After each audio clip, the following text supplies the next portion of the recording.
Damien? Yeah, so I guess first of all we should introduce ourselves. Anyone who doesn't know me, my name's Damien. I play percussion for the Bonaccord Silver Band up here in Aberdeen.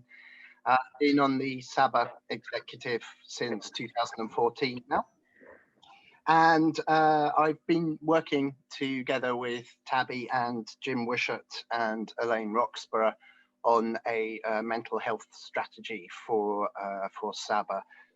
So most of you probably have already come across Tabby at our Learning Festival last September, but do you want to just quickly introduce yourself, Tabby? Yeah, sure. Thanks, Damien.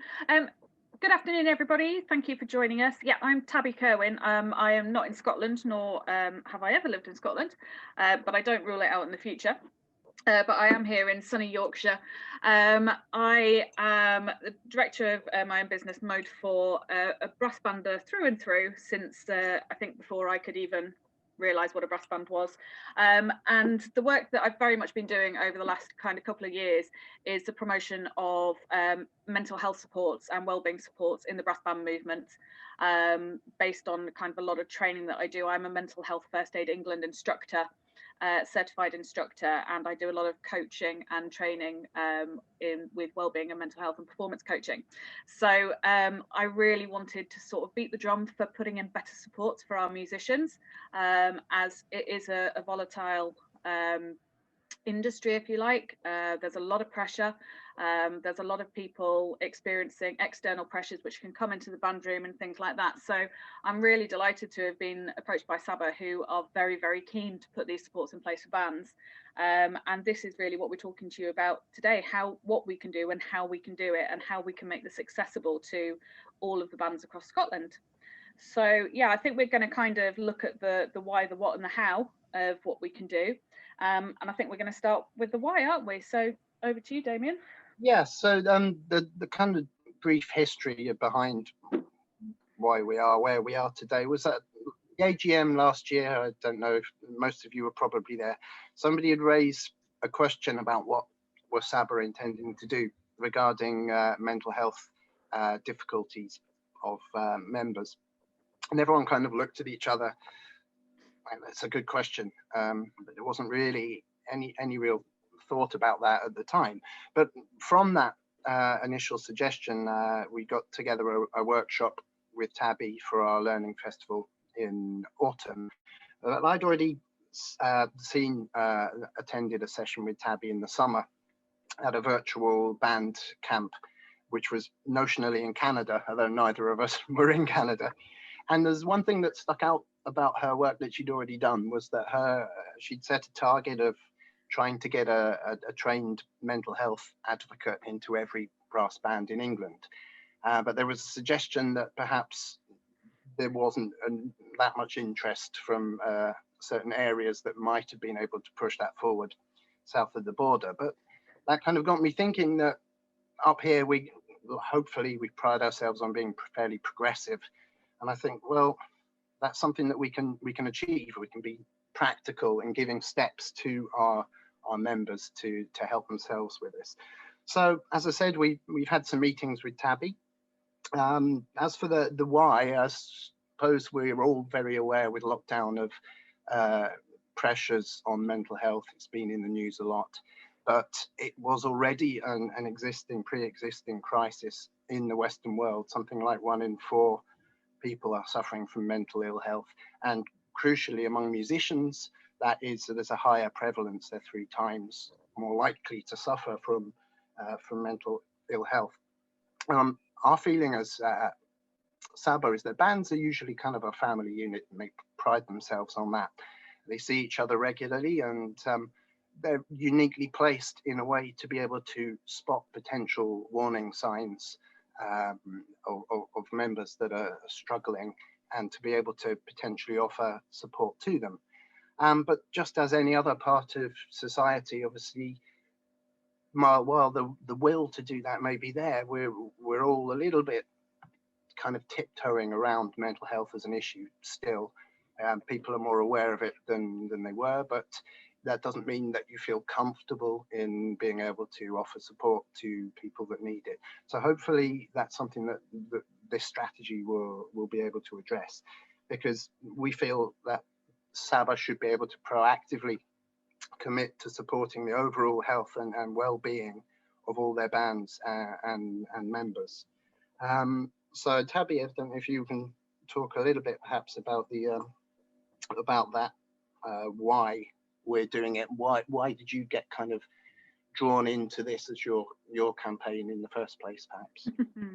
Yeah, it's very much my baby as such, and you're absolutely right in what you say. You know, I kind of wanted to I became aware of the need for support for musicians in brass bands really through my own experience, my own lived experience of it as well. I had 10 years with anxiety and depression, and it was very much triggered by playing that role of band manager, principal cornet, doing all the things for everybody, getting no support, but yet getting all the grief from it. So, you know, and it did send me into a dark place. I mean, I was quite, you know, vulnerable to it as a person. It wasn't the root cause of why I was susceptible, but it was that additional pressure of all those things that very much tipped me over the edge without the support networks there. So I became aware of it through a very hard route, if you like. But it made me, when I started talking about my experience of it, it was just amazing to me how many people said, you know what, I have exactly the same thing. I've given up playing in brass bands because I can't take the pressure. It's really bad for my mental health. It's making me ill. I don't, you know, no one does anything, no one supports me, it's contesting, whatever, it's a whole range of reasons. So I really wanted to look into these things.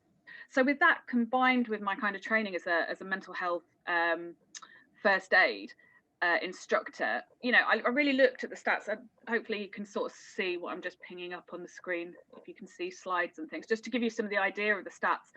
So I became aware of, you know, the stats around mental health as a rule. But in 2016, there was this survey commissioned by Help Musicians UK, and they did this with the University of Westminster, and they were looking at the mental health issues faced by musicians and the wider music industry. And they did this survey, and it was a big survey. 1,000 musicians, orchestras, except brass bands. You know, brass bands. So out my own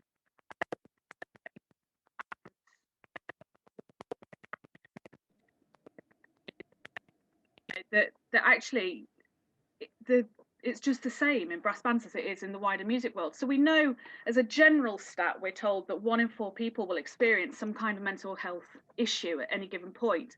And even that, you know, that national or global stat, I really take it to task, because it tells us it's 1 in 4, but that's 1 in 4 people that have gone, you know, for help or have appeared on this survey. And there are so many more people undiagnosed, unsupported in our bands that we step into every week, you know, in our band rooms, who aren't getting the help, who aren't acknowledged on these surveys. And I think the reality of it is 1 in 2 people are experiencing some kind of, you know, kind of negative mental health at any time, especially now with global pandemics as well. And what the Music Tank research showed up was that musicians were 3 times more likely to experience mental health issues than the general public, if you like. So, you know, these are just the kind of ideas of what they found on that survey. 2,200 musicians responded. That was what they were looking at. You know, 71.1% of them, you know, believe they'd experienced anxiety and panic attacks. 68.5% reporting that they'd experienced depression. So that was what we're looking at. So I wanted to look specifically at brass bands. And from that, I had over 300 respondents.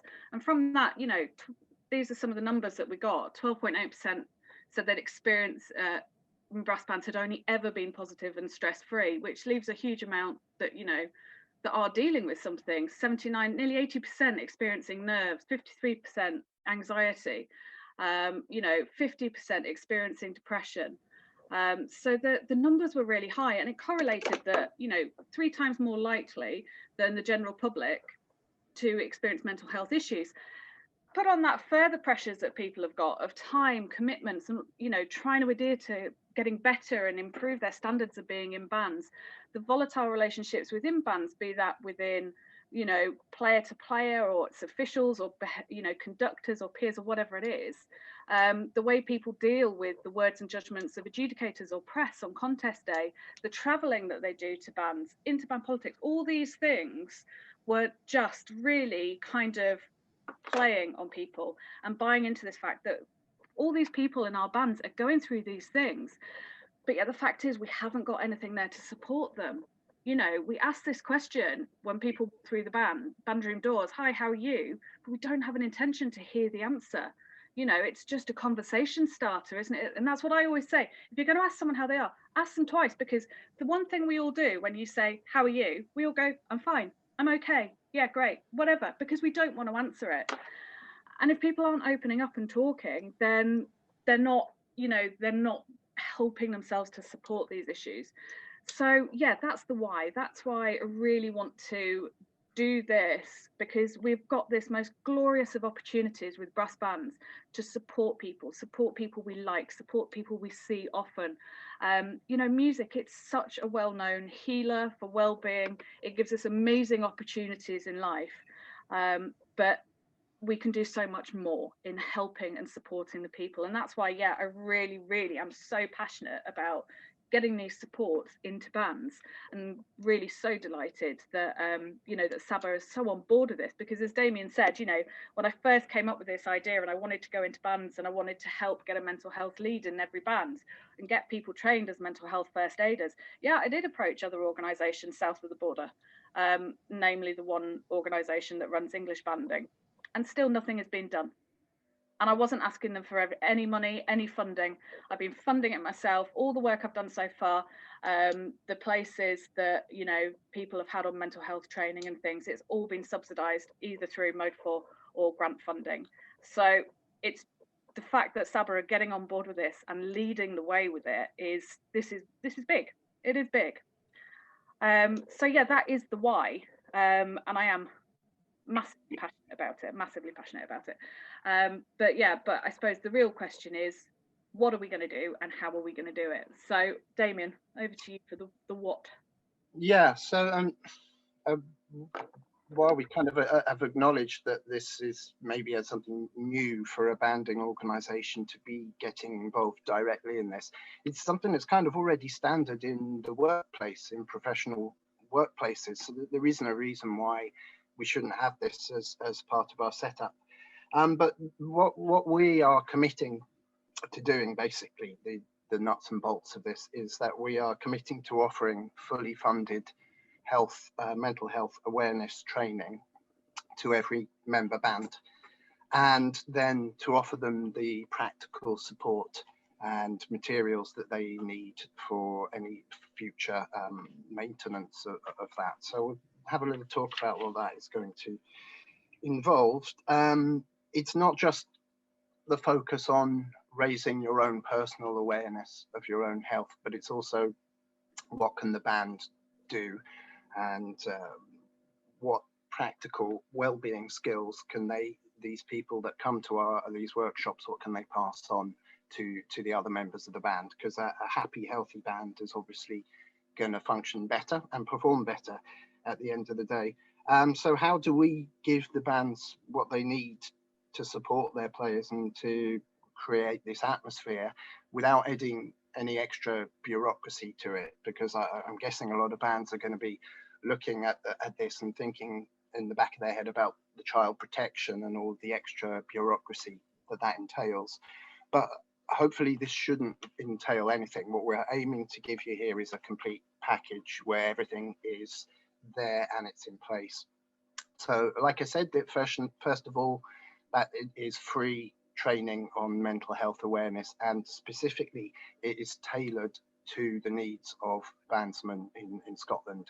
So we'll be having hopefully a bit of time to chat at the end. So if you have any suggestions for something that you'd like to see included in that, then we're very welcome to take things on board. But that would involve perhaps issues such as performance anxiety.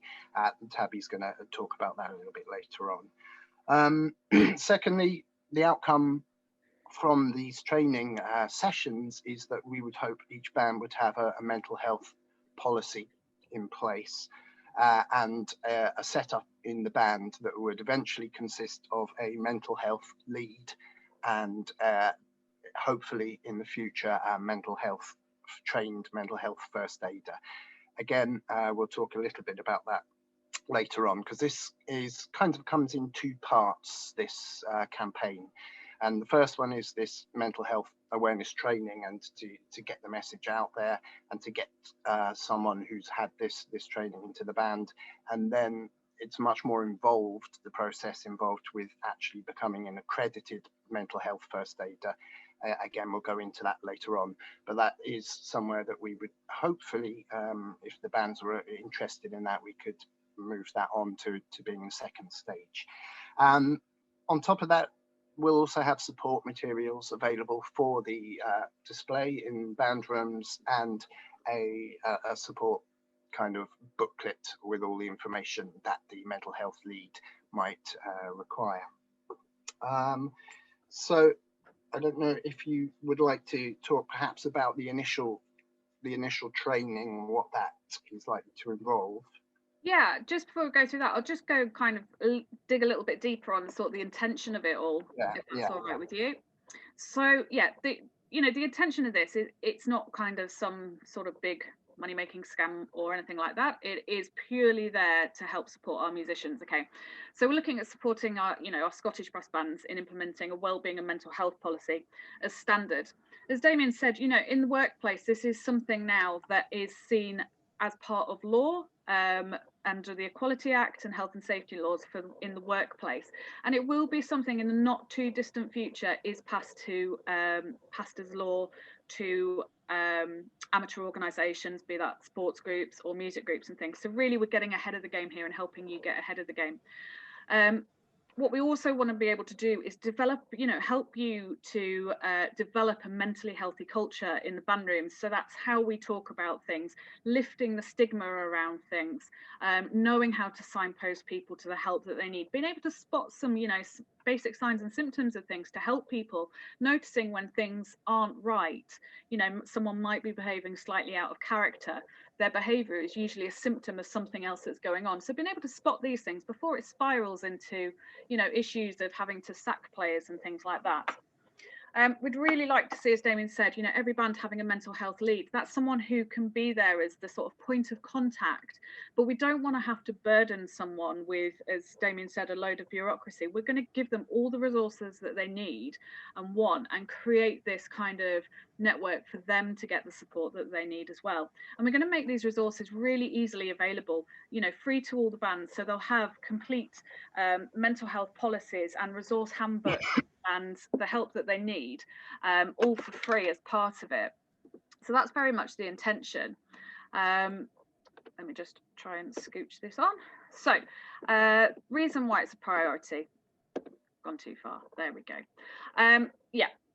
It's a great movement, our brass band movement, but it is really volatile. It's highly competitive. That is the nature of the music industry, and it's definitely the case for bands. Specifically, this competitive nature, and competition doesn't just mean, bands doing contests. It's not just the contest scene. It is, there to support the relationships between personnel, officials, musical directors, judges, critics, all these people. And it is as well, a priority, this need for more personal and group understanding of mental health, because people can't be expected to understand what they're not aware of and what they don't know. So we want to be able to put that kind of education there for people to help them, not just for the people in the bands, but for their families, their friends, and so forth. At the minute, there isn't any industry-wide or brass band movement-wide provision for mental health. That is something I would love to see, a kind of industry, wide provision that sees all bands take this on board. That is definitely my mission. But, we know that the stats are there. The findings show us that there is such a high percentage of musicians struggling. And, with more conversation, less stigma, more support, we're really going to help things. According to the research that I did back in 2019, of the 300 odd people that replied to that, only 1.5% of bands had any kind of mental health policy in place. Okay, so we're looking at literally nothing in place at the minute for bands, but it really could be a huge one simple change that can help bands to retain players, and to keep their band rooms, you know, really healthy and all the rest of it. So that's why it's so important. So what we need, okay, we need bands in all levels, you know, so from non-contesting right to the very top, all of them to have access to support for mental health, okay? We need to take into account it's not just mental health illness, it's keeping people emotionally fit, it's dealing with all the things that we come by as players or performers, you know, performance anxiety, it's an expected norm, but actually a lot of people don't know how to deal with that.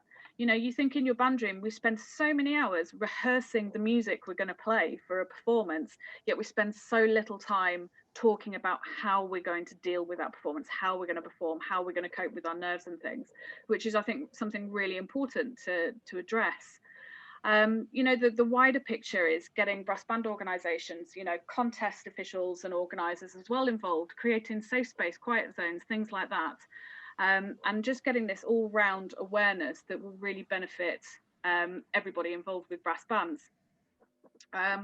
Also, just here we've got, you know, we can encourage bands to become more mental health aware, you know, and this has a wider benefit of the fact that these skills can be carried into friends, families, workplaces, all the rest of it. So what we're offering here is not just applicable for in the band room, it is a real life skill. You know, and bands will benefit from having this designated mental health lead. You know, this person will be the first point of contact for, you know, and have training so they can understand, you know, be it common mental health issues or ability to spot early signs. They'll know how to signpost people to the help. They'll have the confidence just to listen, support someone in distress, and you know, they'll have the knowledge to help create this mentally healthy culture. So that's what we're looking at. That is very much the what that we're looking at as such. So the question is the how that we do this. Do you want me just to carry onto this? Yes, yeah. Pitch in, Damien? No, I'll pitch in anything that needs pitching in after that. Okay, lovely stuff. Okay, so this is what we're going to do. We know why we're doing it. We know what we're doing. So let's get to the nuts and bolts of how we're going to do this. Okay. So the next step for us is with SBBA is that we want to roll out a fully funded mental health awareness and wellbeing programme for Scottish brass bands, which is tailored to the requirements of SBBA members, okay? And that's going to very much come from my expertise, the passion and drive that we've talked about already, but also from you guys, you know, in terms of telling us what you need, okay? So this is not a dictatorial thing. It's something that's always going to be changing. It's very fluid, and it's going to be addressing your needs and the needs of your member musicians. It's going to be, what we're going to do is we're going to deliver a series of workshops, which will be free for people to attend. And these are going to be like 4-hour, either face-to-face or online sessions that give training in both mental health awareness, well-being and self-care. People that attend them, they're also going to get a draft mental health policy and toolkit of resources which they can adopt for their band room, and a sort of handbook of resources and information that they can use to refer to, become their Bible, if you like. We also want to develop a network of the mental health leads. So the people in these bands that take on this role, we don't want this to become a burden to them. We want to give them the best support that we can as well, so they can help support others. And it doesn't have to be someone that's trained in any kind of social cares, mental health, first aid, anything like that. It just has to be someone that's empathic and willing to start conversations and to, you know, to help develop this within their band room. Okay, we're not asking huge requirements of them, but what we do understand is doing anything like this, it can be, you know, difficult. There might be things that you want to share or talk about, and having a network of mental health leads will become a really, really great way to ease the stress and burden for the mental health leads, help them share ideas and share support as well. So that's really important, what we're going to do with that. So that's what we want to do. And so we're going to do these 4-hour courses, okay? We're going to limit the courses themselves to 20 people per session, mainly because it's just really important that these sessions create a safe environment, just due to the sensitive nature of what we're talking about. You know, we want people to be able to open up, ask the questions they want to do, and not be overwhelmed by it being a huge group. So that's why we're going to max it at that, to create this kind of safe space to look after people. But the courses themselves are going to be split into two parts. So the first part, we're going to look at mental health awareness. We're going to look at what mental health is, how it works on a continuum between sort of being diagnosed, undiagnosed, and being sort of well-being, being low and positive. So people sort of languishing and flourishing. We're going to look at stigma, which is our biggest issue that gets, barrier that gets in the way of people getting the help that they need. So how we can reduce stigma, how we can have conversations. We're going to touch on various mental health conditions, just to give an overview of kind of signs and symptoms of some conditions such as depression, anxiety, bipolar, psychosis, schizophrenia, things like that. We're going to focus on It's Time to Talk, which is how to have conversations with people, how to listen to people, and it all based on sort of active listening skills. Okay, so we're not there to fix people, therapize people, anything like that. We're not there to change the world for them. We're there to listen in order to signpost them to the help that they need, help and support that they need.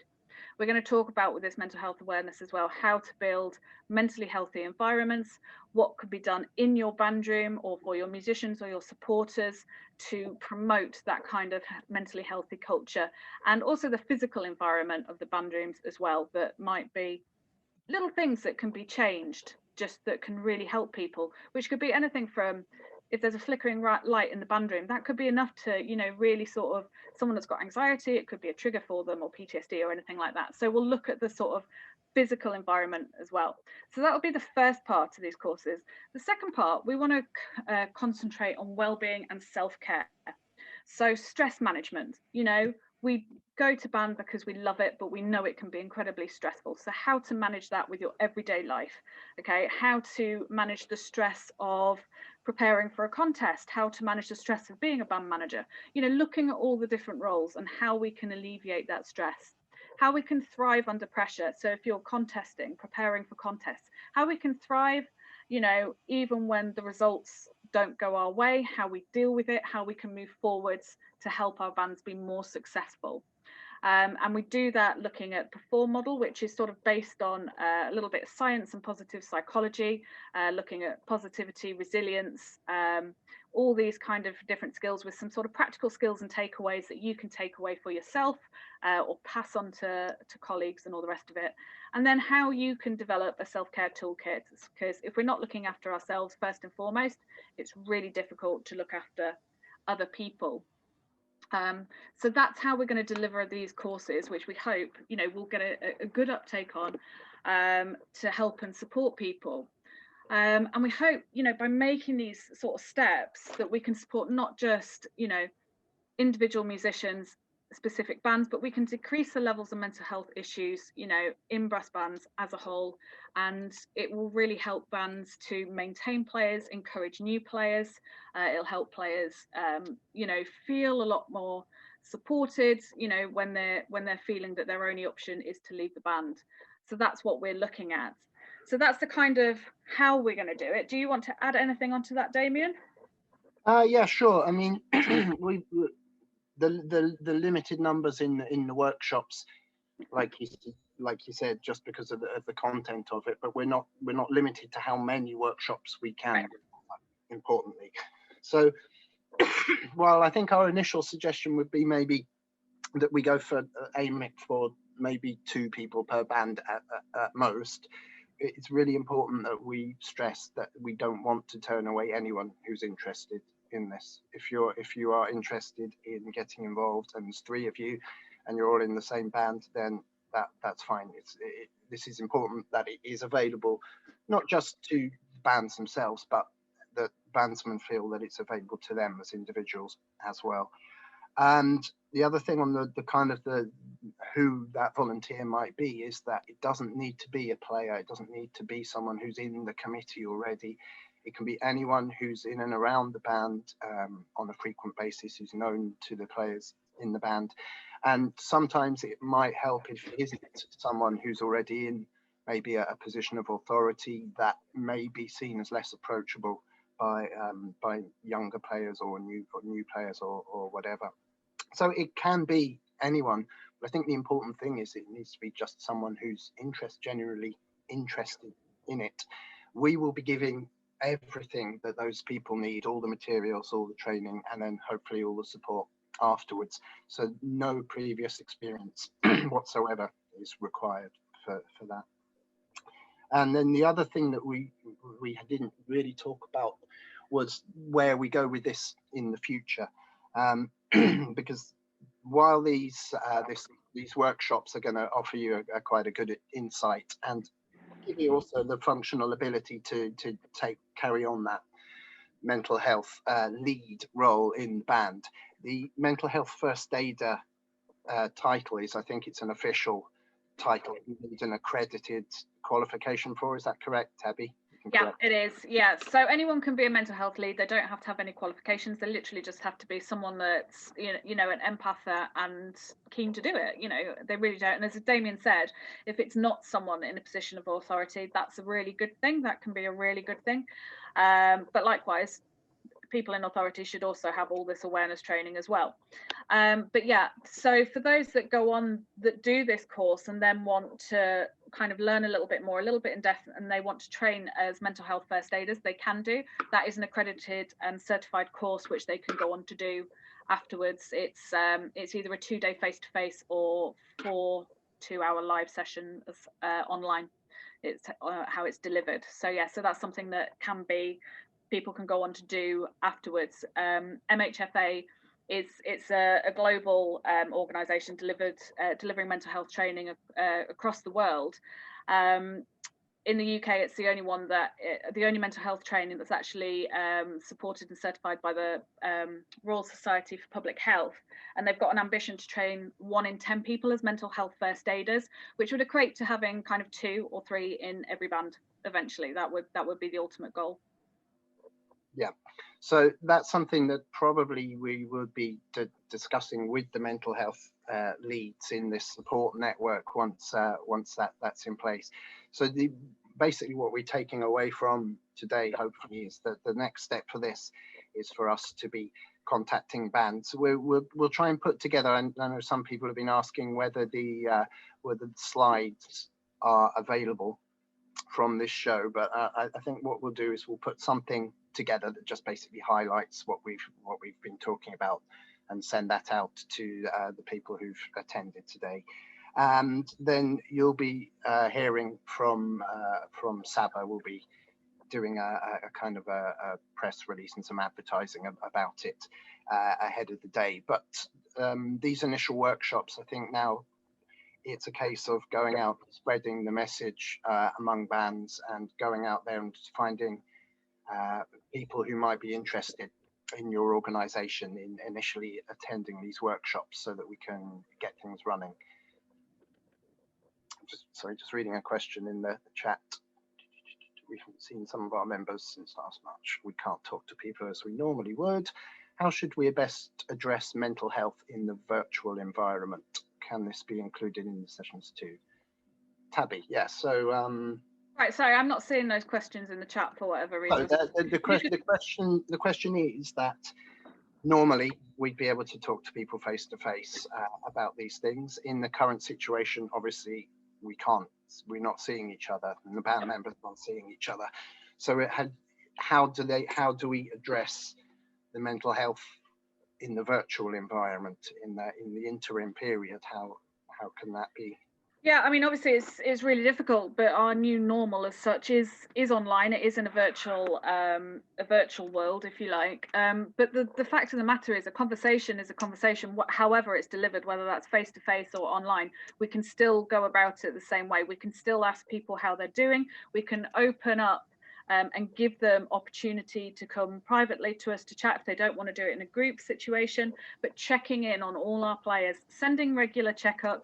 You know, and if you don't hear from people, follow it up. Okay, so that's how we can still have these conversations, and that's definitely something that we can address in the sessions as well, because the reality is this is here to stay for a little while longer, how we're working at the minute, but we can still do all these things in exactly the same way, be that virtually or face to face. And I think it's really important to do so as well. So yeah, what we will cover in the sessions is how to have those conversations, you know, how to listen, how to start those conversations with people, and also spotting the signs and symptoms when we are living on a online platform rather than face to face, because we can still, you know, spot the signs of people struggling. Yeah, and for people who might be worried about the kind of the responsibility of taking something like this on, it absolutely isn't meant to replace the job of a counsellor or anything like that. The job is to spot and support and then signpost people to the appropriate help. So you need not feel that you're going to be taking on anything that's going to take up too much of your time or too much kind of personal involvement in any of it. Yeah, I mean, essentially, you know, the people that come on these sessions, we want to be able to help and support them, and we want to give them the skills and toolkits and resources to help themselves, to then, when they can help themselves, they can go on and support other people. This is what we want to do. We want to, you know, be able to give these resources to people to help themselves and support themselves. So as Damien said, you know, there's no requirements of someone who's a mental health lead. Even when I train mental health first aiders, even as a mental health first aider, your job is not to diagnose, therapize, be a counsellor. It's none of these things. We're not there to fix people. We are there literally to be able to spot the signs in someone who might be struggling a little bit and signpost them to the professional or other supports that they need. So that is the purpose of it. It's, you know, this is just a first step to opening our eyes to become a little bit more aware of seeing someone that might need some help, and that could well be ourselves, because we don't always spot the signs in ourselves. Yeah. So I think that essentially is the outline of what we have in mind. So I don't know if we want to open the floor if anyone has any specific questions. Yeah. I think as well, I think the question that I would like to put out, actually, Damien, to start with, is how can we help you? That has to be the question. How can I help you? How can Saba help you? Because we're all, you know, seeing things and dealing with things at the minute, but how can we help you to help yourself or others? Yeah, because we have here a unique kind of opportunity to really tailor make this policy and strategy so it absolutely nails the real daily lived concerns of you guys. Yeah. It's not something that we're not preaching from on high. We're not telling you how you should do things.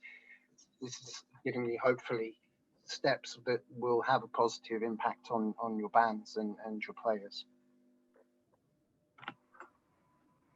So if anyone wants to unmute and ask anything, that would be great. Let's start a conversation. Thanks very much to you both, because I think this is really progressive over the many years. As I say, I've been in banding. There has been situations where somebody that had the knowledge that you people have got would have been a great help. And even in the present day, there's a number of people that I know that are struggling, and I don't know how they're struggling. You know, I just don't understand why they're struggling. Young people in particular, why are they struggling with mental health? And I just can't seem to understand it. And this might, you know, give a better idea, a better understanding of why these people are suffering.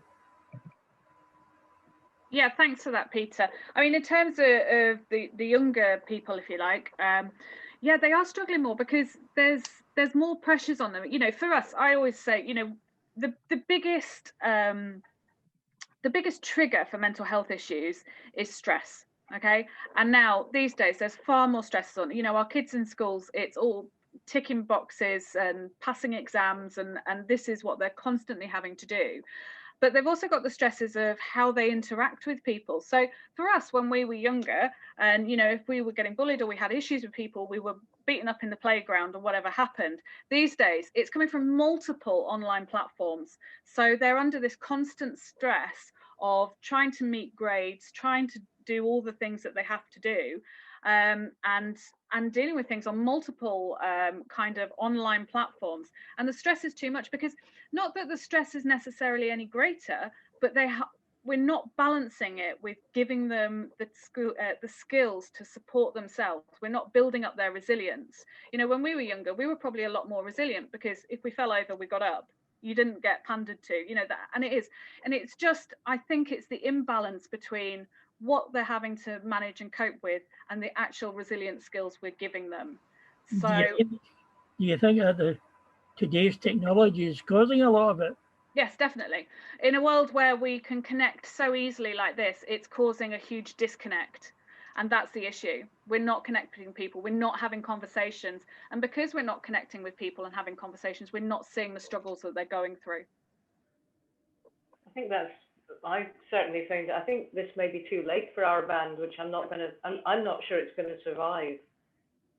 We've had some terrible issues we've lost most of our junior players. And frankly, I don't understand how. I think this might have helped us enormously, because I don't understand what happened. One by one, they all complained that they weren't being treated properly. And you think, but, you know, we just didn't know what was going wrong. I still don't know what was going wrong. I don't know what they were expecting from us that we weren't able to give them, apparently. And, you know, we've now lost a huge number of players, and I've just found out we've lost 3 of our committee. So I'm really not sure where we're going, whether we're going to come out the other side. So yeah, and I think that's a very similar situation for many bands right now. No bands know how this is going to look in 6-12 months time, if they will even survive. But I guess there are 2 ways to look at this. The first is you can say we're not going to survive, or we can say this is an opportunity to build something stronger. Okay, because there's still players out there. There's still people that want to learn to play. There's still plenty of people of all ages we can encourage to take up instruments. We just have to reach them in the right way. And, you know, maybe some of those people who are lost, if you can engage in the conversations with them to find out the why, you know, to have the honest conversation of saying, tell me everything. I'm listening. I'm not judging you. I'm setting aside anything I think I know. Tell me, and use that. You might not get that player back, but we can certainly use that to make sure we don't make the same mistakes twice. So yeah, I think so many bands at the minute are thinking the same as you. We don't know how we're going to survive. But the fact is, we all love music. People will always love music. We all love our bands. You know, the people do it, and we can encourage people to do that again if we build that kind of mentally healthy culture that allows people to flourish within it. Yeah, and also picking up on what you were saying there, that not knowing why the players are upset and what they're after. That's a common thing across bands everywhere. There's a disconnect sometimes between the committees and the players, and entirely well-meaning committees who just don't understand what's going on. So yeah, hopefully, as you say, hopefully this might be something that will be useful for committees as well to take on board. And we would hope, I think, that their mental health lead or whoever attends these sessions would go back to the committees of the bands and kind of, it's important that the committee are kind of aware and trained as well. They don't all need to individually be at these sessions, but an awareness and in the kind of management structures of bands of these things is really important, because it's so easy to alienate players or to misunderstand where they're coming from, and it happens all the time. And committees aren't the villains always that they're painted out to be. They don't set out to do these things. So yeah. Hopefully this can be of help. Yeah, and I think, you know, there's a lot of it that with going forwards with how bands are, we are going to, you know, we've been forced into this situation that none of us saw coming, but we've all been thrown into. And in the same way, when we're talking about mental health things, we have to set our own frame of reference and our judgments aside when we speak to people dealing with things. I think maybe we have to do that as we come out of this pandemic and look to the future of our bands. You know, we're all under this illusion and this belief, because it's what we've grown up with, that a brass band has, you know, 28 players and a conductor, you know, 25 brass players, 3 percussionists, because that's where it said somewhere along the line. But a band doesn't have to be. When an audience goes to listen to a band, they're not sitting there necessarily counting how many players are. They want to hear good music and a bunch of people that are connected and playing. And that doesn't matter if it's 4 or 5 people. And that's where we building that connection of people enjoying music. And then when the next person walks through the door and they think, this is a really nice atmosphere, and they're having a great time playing music, and they might be playing quintet arrangements of big pieces that they know, but that's how we build it up. Okay, so that's how we do it, by using the music that we love, the passion that we have for that, and building the connection and compatibility between the players. And that connection and compatibility will come if we are having those open and honest conversations and people are all in the same, you know, singing off the same song sheet. Yeah, because the pressures and strains involved with being a band musician are there. They're a feature. Yeah, we can't absolutely. do anything about them. So what we can do is mitigate other stressful factors that might be there, that then make your performance on the stage is easier to deal with if you're not worrying about whether the committee are going to chuck you out of the band if you split that top F or something. Yeah, exactly. So, and we can take the pressure off ourselves of thinking when we come out of this that we have to have 28 musicians sat around the stand. Maybe we don't, because not everyone is going to return to bands, because there will be a lot of people that won't, because actually they've realised they like staying at home and watching Coronation Street on a Monday and Wednesday rather than going to band or whatever it is. That is a reality. But I think we're already putting a lot of pressure on ourselves of, what are we going to do? So and so's left, or we haven't got any players, or how do we do this? Or, you know, so let's go back to the absolute basics. Why do we do this? Because we love music and we love sharing that with people that love the music as equally as we do. And, you know, we get all the other benefits that go along with it, you know, the highs of performing and the opportunities to travel and, you know, having a group of like-minded souls that we can chat to and go to the pub with and all these things. That doesn't have to be 28. I think we need to take this pressure off ourselves of thinking that a brass band has to look the same way going out of this as it did coming in. And I think we need to allow ourselves as bands and committees, you know, some kindness to know, actually, do you know what? It's okay. We don't have to put that pressure on ourselves. All we have to do is to come out of this happy and healthy and enjoying what we do. And then it will grow and flourish naturally. I certainly agree with that. I know my video's not working very well at the moment, but I welcome this coming into the brass band situation in Scotland, and I think it will help us deal with situations that we've come across. And we really don't know what people are going through right now in many different ways. And I think to try and keep everybody involved in some way, how small it is, to get back into playing again as well is really welcome, and this will help us. I'm sure it will. Thank you, Margot. I appreciate that.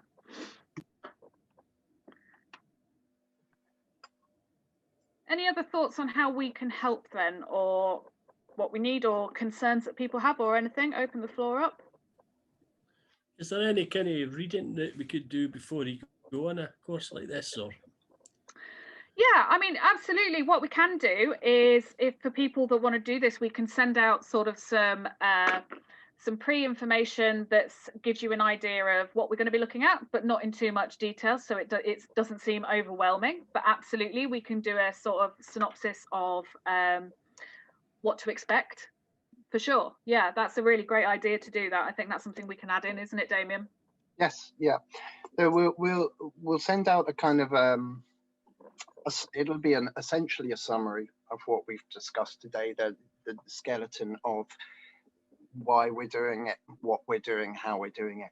And I would hope that that is something that we could get together and get organized relatively quickly.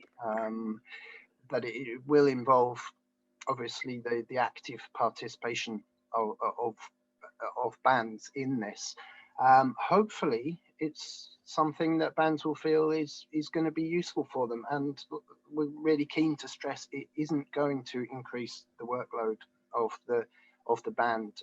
It's not going to be an onerous job, and it doesn't need lots of knowledge and or anything like that.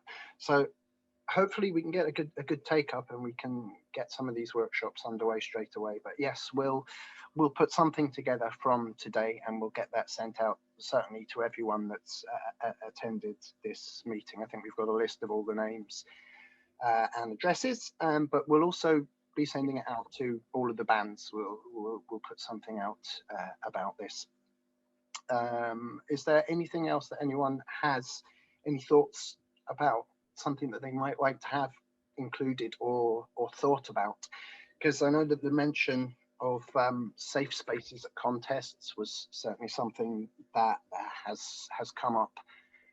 That's not something that certainly every contest has in place, but it's something I think that SBBA could quite easily ask its member area contest organisers to look after. Is there anything else that people think we could be taking a lead on here? Well, that's what you were saying there, Damien, about safe space. I know that one of the problems we had at some of the recent youth solo championships, there was a lot of issues from a number of people that needed to be attended to, and a safe space seems like a good idea. Yeah, the kind of the youth aspect of all this is really important, because as Tabby mentioned, the stresses that the kids are under today are huge, academically, socially, and when you've got the band things put on top of that as well. Obviously the child protection officer in each band would be involved in any kind of mental health issues that might get raised amongst the youth in the band. But I think this is something that it's really, really useful for us to be able to offer this kind of support for youngsters, because they more than likely aren't going to be getting this anywhere else in their daily lives. In the mental health policy, the draft policy which I've created for brass bands, there is provision in there for youth specifically, as well as adults, and how to do with it. In terms of the safe space at contests, sorry, excuse me, that's a good, that's essentially just a room which ideally would have a mental health first aider on hand there as such, who would then be covered by any kind of DCP child protection things and all the rest of it. They'd be sorted, but it would just give a quiet space. So pre-performance, if someone just needs that moment because they're dealing with nerves or performance anxieties, it gives them that moment of calm before they set foot on stage and before they deal with all of that. And that, I think, is a really helpful place for people to have. And also, at contests, to have a mental health first aider on hand at contests. So if someone is having something that they just want to have a quick chat with to get their head straight before they do it, be that pre-performance or post results, both equally as stressful moments on a day, that is there, that is accessible. It might never get used, but it's there. And I think that's the important thing, to put these options there for people. Tabby, I think one of the things that we found out at SBBA was that concert halls that we go to, we tend to just book the hall, make sure everything's in place. And we found out recently that Perth Concert Hall has a safe space, which we weren't aware of. And maybe this is now something that we need to look at when we're booking venues, make sure that there's a safe place in place so that we can use it. Yeah, that's really interesting to know that they've got that, actually. How many other venues are there across, the UK that have got them, but we don't know about, actually? Yeah, that's really interesting to know. Any other questions or thoughts? I think. Does this sound something that the people here on this, not to put you on the spot in any way, but would appeal to you to attend? And do. Yeah, we've got some thumbs up, nodding and heads. Yeah, okay, that's great. Well, and or you think that people within your bands would be interested in doing? I like that, Jim. Maybe not. Yeah, exactly. But things like this, they are a bit of a snowball effect. No one wants to be the first person, but Daniel's just put yes, great. But no one wants to be the first person to do it, but snowball effect. If one person does it and someone sees them doing it, think, okay, maybe it's not so bad, maybe I will do it. You know, there is a huge number, but it really does get us supporting our musicians in Scottish bands, which is so important, you know, because the knock-on snowball effect of that is, if we're supporting someone in a band room, they're walking away from there stronger, they're supporting someone in their family or their friends or their child or someone they teach or someone in their workplace, and we gradually get this huge ripple effect where then we'll see, you know, essentially we'll save lives, essentially, because we will lift this stigma and we will see less loss of life through suicide and all sorts of things. So it's incredibly impactful, and it starts with just this conversation here today. You know, it's so impactful, it's so important to do. But yeah, I think we've got a great opportunity here to do something really special, and it is very much ahead of the curve. As I said, you know, in the workplace, it's now, you know, mental health falls under the Equality Act, and health and safety. You know, mental health conditions are noted as disabilities, and you know that there is a law in place for the workplace, and that will be passed down to amateur organisations soon enough. There is a movement for that to happen, and we really want to get ahead of the game of it. Yeah, I think awareness awareness is important, without a doubt. Someone's just put in the chat that Perth Concert Hall also have free sensory bags. Perhaps Saba can make up a box. So, that's interesting. Yeah.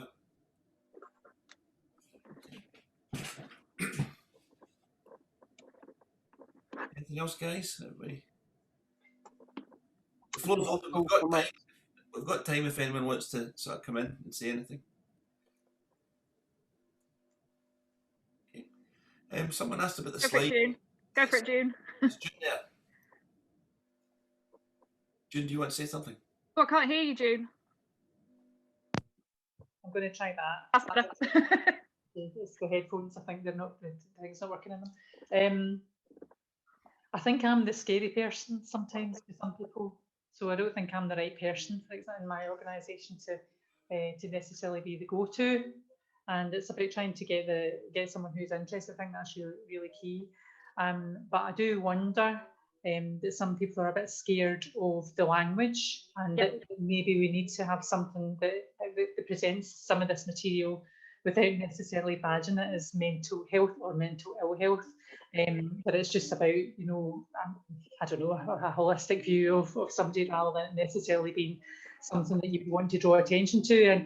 And that the thought of a safe space in Perth terrifies me. I wouldn't want to be seen dead near a safe space, because that itself would carry a bit of, oh, look at her, she can't cope with this today, what's going on there? So I'd rather deal with that my way, but I know that I've got ways of doing that, and quite often that's putting myself in an isolated space, and I'll join the film a wee bit later, you know, I'll be last to register and that kind of thing, because that's how I deal with it. But I guess not everybody has that, but I suppose there's that language stigma that I think that if we could address some of that in the policy, that might help other people be more likely to step up and be engaged with this. Yeah, thank you for that, June. It's a really valid point. So a lot of the course itself, when we're talking about mental health awareness, the stigma part of that is addressing the language that we use, how we talk about this. And I totally agree. I think the words I am sick and tired of the words mental health.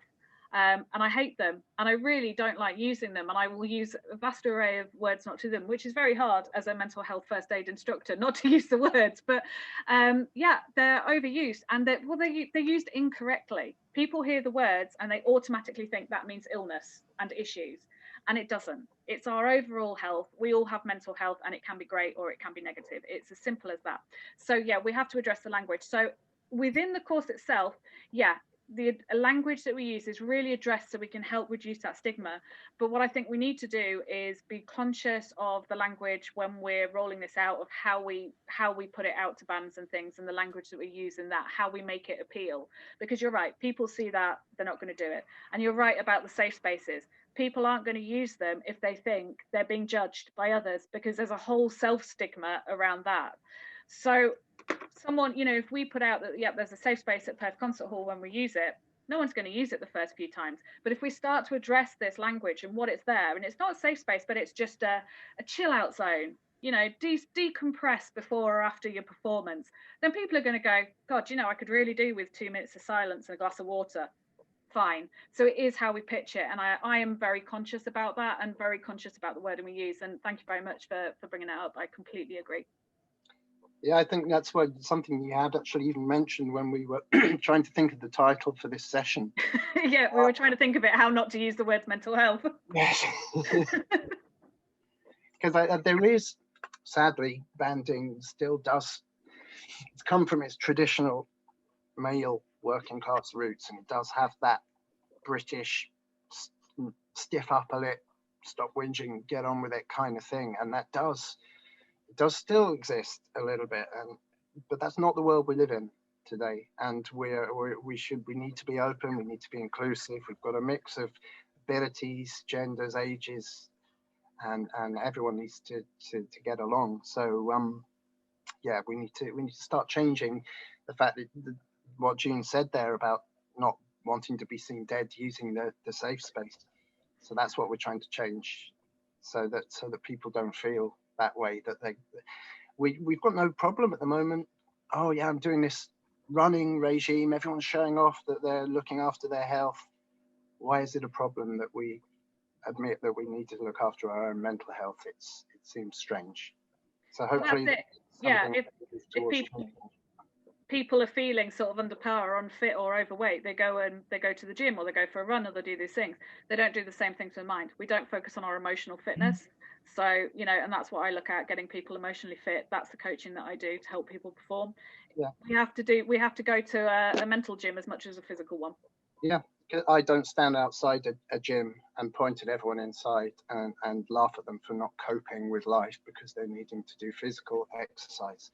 So why do we, as people who suffer from mental health problems, feel that way? It's something that hopefully we can build understanding amongst the community, and it becomes easier for the people who don't suffer from the problems to understand them, and easier for the people who do suffer from the problems to talk about them, or not to feel guilty, crucially, that they're missing a rehearsal because they're just not able to get out of bed or whatever.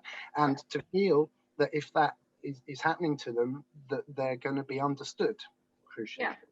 And also, you know, not to have that fear if they're not coping with things in their own life, or they're overwhelmed with stress from work or family, to have this fear that if they cannot attend 2 rehearsals a week, they're going to lose their position, you know. And that's why a lot of people will quit, because there's this stigma around it. This is going to happen, so I'm going to jump ship before it happens.